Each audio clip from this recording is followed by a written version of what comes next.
everybody, hope you're hungry. It is nacho night on Weekend at the Cottage.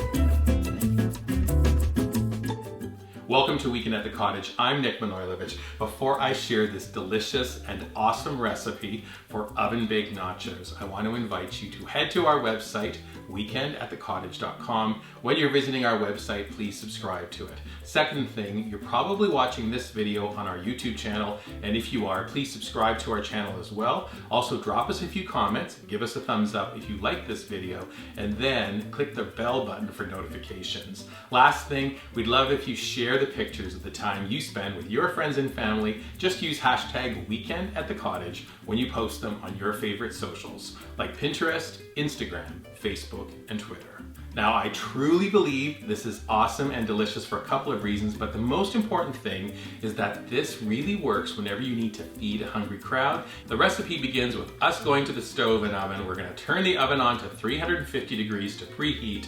I'm turning the large element on the stove top to medium high. I'm placing a medium skillet down, and when it comes to temperature, I'm adding 1 pound of lean ground beef.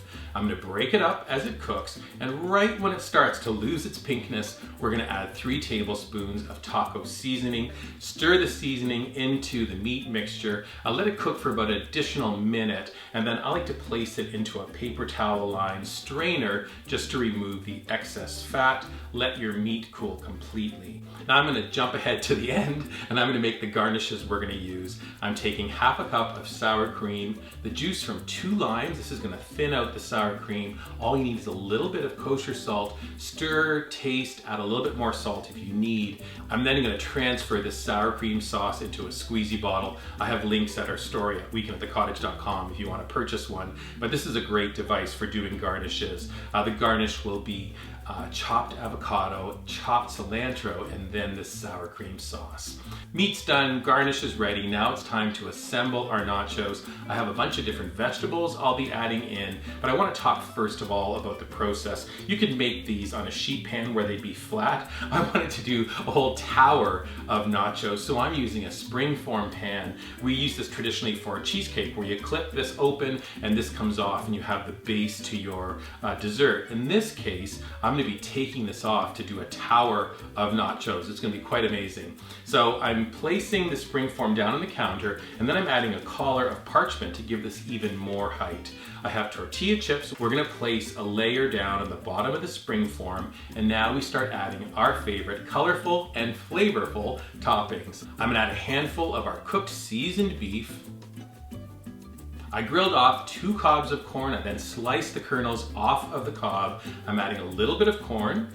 I took a can of black beans, strained them, a handful of black beans, some chopped orange pepper, chopped red onion, thinly sliced black and green olives, thinly sliced tomatoes, great color combinations, a handful of scallions, and then some very thinly sliced jalapenos. It's going to give our nachos a nice kick of spice. What would baked nachos be without cheese? I'm adding the first of 2 cheeses, Monterey Jack grated. It goes on the first layer, and now we're going to go back and do this 3 more times. So back to the tortillas, we're going to add a layer of tortilla chips on top, onto our seasoned beef, and then onto the vegetables. And now comes our second cheese. I have a medium cheddar, again grated. Add a nice generous handful of cheese. We continue, we add a 3rd layer. What I'll do is I'll post the exact quantities I used in the recipe at weekendatthecottage.com, but again, feel free to experiment. I want you to add whichever vegetables you like to make this nacho recipe your own. Once your final layer goes on, you're going to finish with the cheddar cheese, transfer your springform pan to a baking sheet, and now it's ready to go into the oven. And we're going to bake this for 30 minutes. At that 30-minute mark, your kitchen smells really great. It's time to take our tower of oven-baked nachos out of the oven. We're gonna go right to table, and I'm placing the springform down on a large plate. This is the plate I'll serve on. Taking oven mitts, I pop the spring, I move it around a little bit before I lift it up and away from our tower of nachos. You can peel away the parchment.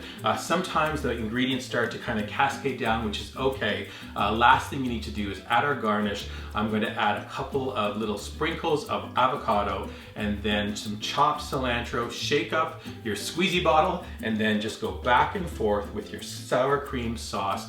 This is ready to be enjoyed. Last couple of things, deliver this into the middle of your table. Call your hungry people to sit down, hand out paper napkins. Don't make this complicated. Last thing I want you to do is to sit down and enjoy this delicious treat. And then after that, come on back and visit Weekend at the Cottage again soon. We hope to see you again. Thanks for watching. Take care.